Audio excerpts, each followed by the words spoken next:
Aujourd'hui, je vais vous montrer comment plier la chaise haute bébé Pini.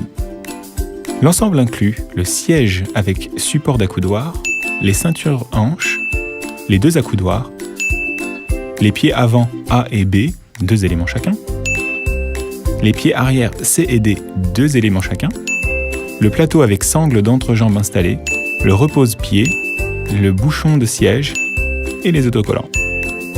Tirez d'abord la base de montage des pieds arrière. Tirez le levier et dépliez-le jusqu'à ce que vous entendiez un clic. Il est temps de monter le pied de la chaise. Les parties supérieures des pieds sont insérées dans les trous, jusqu'à ce que la protection en argent soit retirée. Assurez-vous que chaque élément est à sa place. Les lettres marquées vous aideront.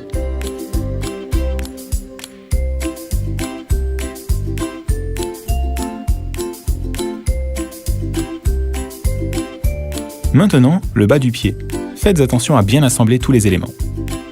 Les pieds avant A et B sont plus longs. Les pieds arrière C et D sont plus courts.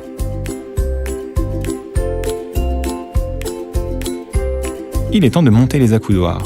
Glissez-les ici jusqu'à ce que vous entendiez un clic. Vous ne devrez plus les démonter. Maintenant, fixez le plateau au siège.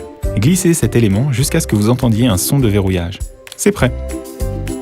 Il est possible d'abaisser le plateau à l'aide des boutons situés en bas du plateau. Vous réglez sa distance par rapport à l'enfant à l'aide du levier situé ici. Cette fonction permet également à votre tout petit de s'asseoir plus facilement sur la chaise.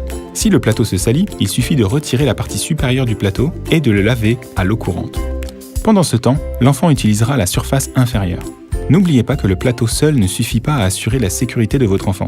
Attachez toujours votre bébé à sa ceinture de sécurité avant de le nourrir. Ils peuvent être réglés librement de cette façon. Il n'y a pas encore le repose-pied. Glissez-le dans le trou au fond du siège jusqu'à ce qu'il s'enclenche en place. L'élément peut être réglé à l'une des deux hauteurs. Il suffit de le serrer et de le déplacer. La Pini est prête. Pour plier la chaise, abaissez le plateau à l'aide du bouton en dessous. Tirez le levier de verrouillage sur la base. Bougez les pieds arrière jusqu'à ce qu'ils soient bien bloqués. La Pini peut être transformée en chaise d'enfant plus âgée en 3 étapes. Tout d'abord, retirez le plateau en appuyant sur le bouton de verrouillage et replacez-le avec le bouchon fourni.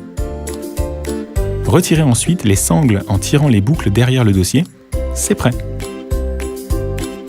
La dernière étape consiste à démonter tous les pieds dans l'ordre et à remonter uniquement les parties inférieures.